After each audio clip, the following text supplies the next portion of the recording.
Minutos, ya estamos de vuelta con más en Primera Página y en esta parte, como siempre, listos para revisar la actualidad internacional. Es noticia la ronda de negociaciones que tuvieron las partes este domingo en Suiza, exactamente en la ciudad de Ginebra. Les hablo de Estados Unidos y de Ucrania, que están en conversaciones para avanzar sobre un plan de varios puntos establecido por el presidente Donald Trump. Y en este particular, su representante Marco Rubio, el secretario de Estado, estuvo presente en estas negociaciones y se declaró muy optimista sobre la posibilidad de concluir muy pronto un acuerdo sobre Ucrania tras esta jornada de negociaciones con responsables ucranianos y también europeos.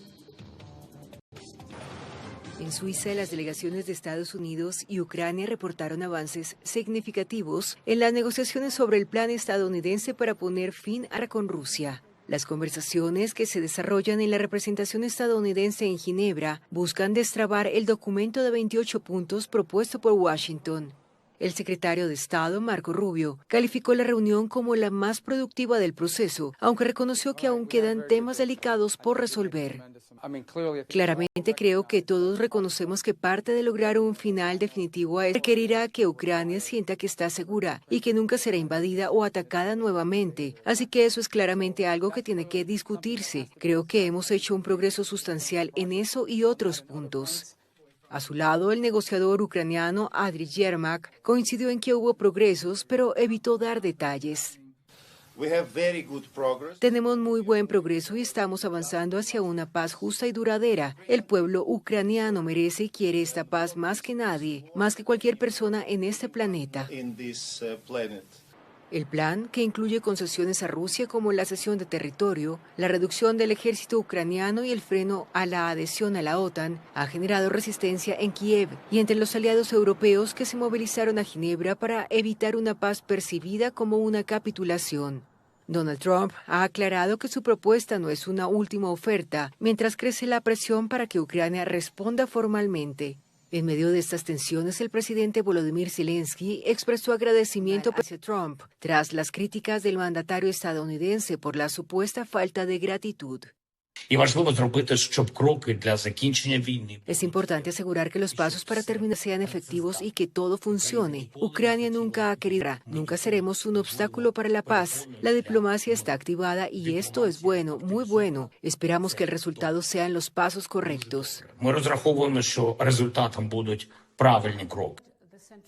Europa también busca reivindicar su rol. La presidenta de la Comisión Europea, Ursula von der Leyen, insistió en que la Unión Europea debe tener un papel central en cualquier acuerdo de paz. Este lunes, los líderes europeos discutirán el tema mientras Francia prepara una videoconferencia con los países que apoyan a Ucrania. Y tras esta ronda de conversaciones en Ginebra, se espera que el presidente Zelensky visite nuevamente Washington para reunirse con el mandatario norteamericano Donald Trump allí en la Casa Blanca.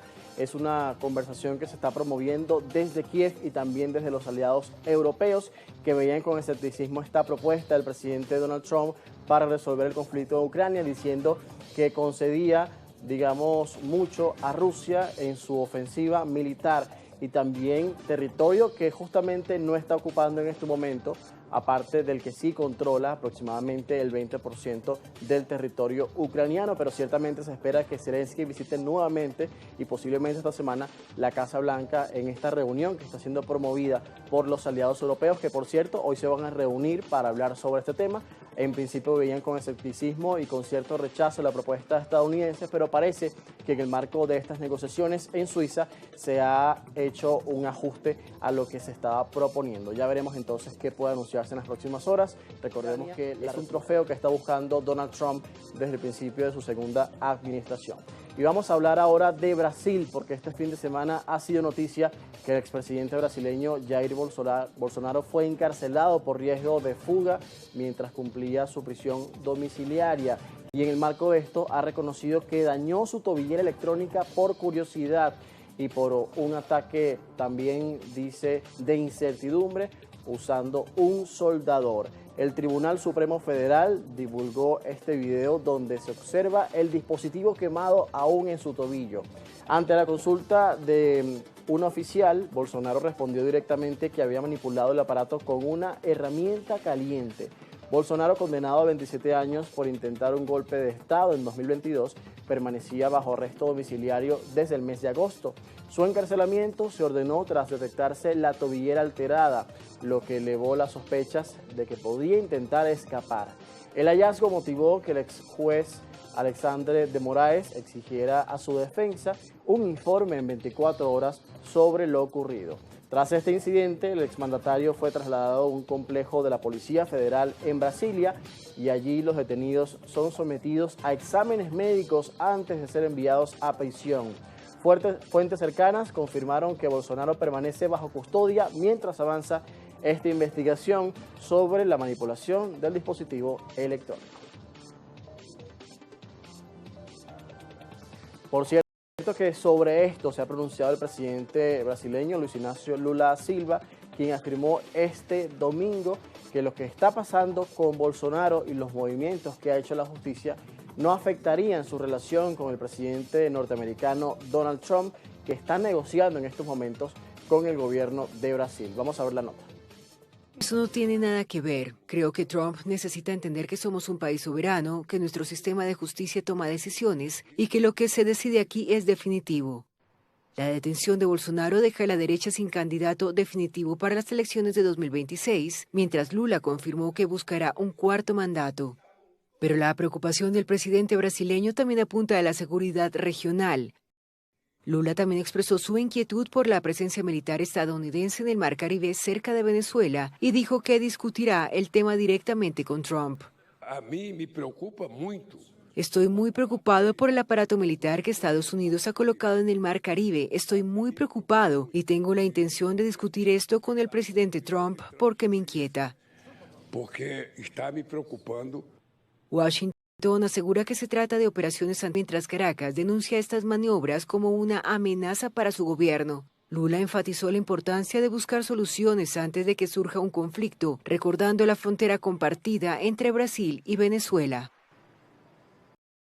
Esa fue la última reacción del mandatario de la nación vecina Brasil, Luis Ignacio Lula da Silva, que se ha unido a otros líderes de izquierda de la región que han condenado la presencia militar de Estados Unidos en el Mar Caribe y sobre todo en la parte sur.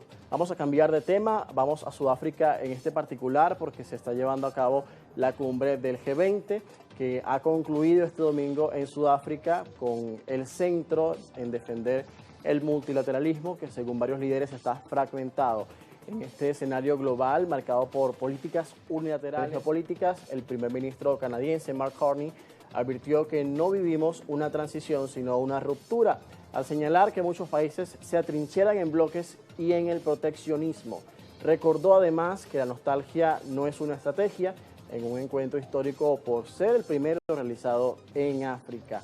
La cita reunió a economías que representan el 85% del Producto Interno Bruto mundial y a 2/3 de la población del planeta. Sin embargo, Estados Unidos, bajo la presidencia de Donald Trump, boicoteó este encuentro y cuestionó sus prioridades en comercio y clima, oponiéndose incluso a la declaración final.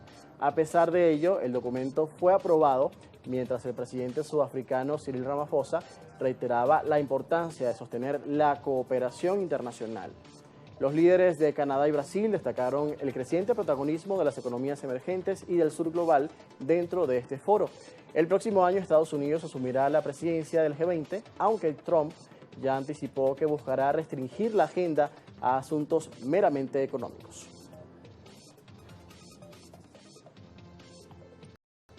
Y vamos ahora al Medio Oriente porque Israel aseguró este domingo haber matado al jefe del Estado Mayor de Hezbollah en un ataque aéreo contra un edificio residencial en la capital libanesa Beirut este domingo, en una operación que dejó 5 muertos y que el grupo islamista pro-iraní consideró como el cruce de una línea roja.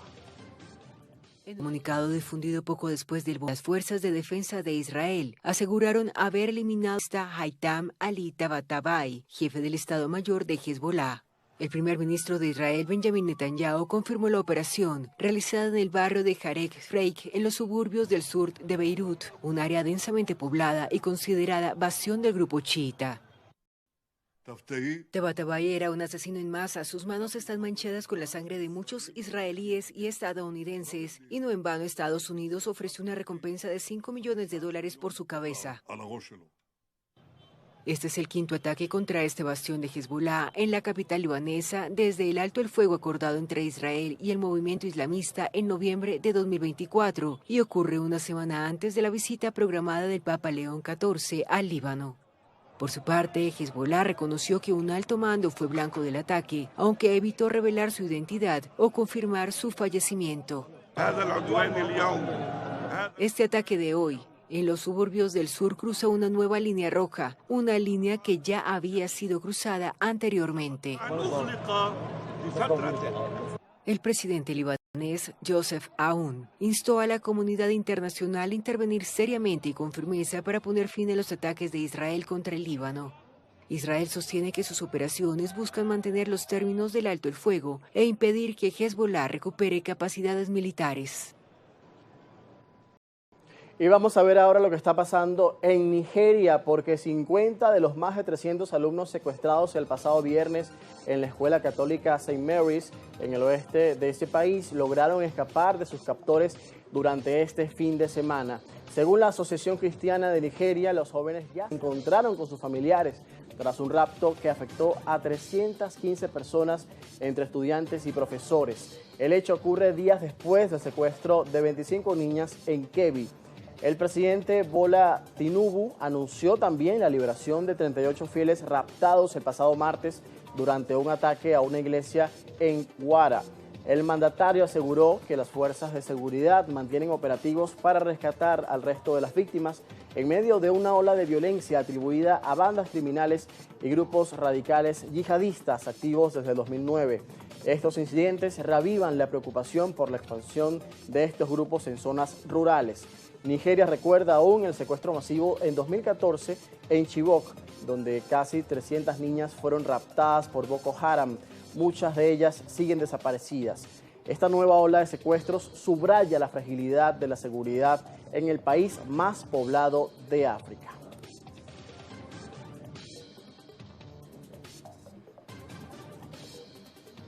Por cierto, que hay varias reacciones y también amenazas que vienen de Estados Unidos porque el presidente Donald Trump se ha pronunciado a favor de una operación para evitar que más cristianos sigan siendo masacrados en Nigeria. Esta es una declaración que se ha reiterado durante este fin de semana ante los recientes actos violentos y por cierto que el Papa León XIV también condenó la persecución de cristianos y este reciente secuestro que ha conmocionado al país.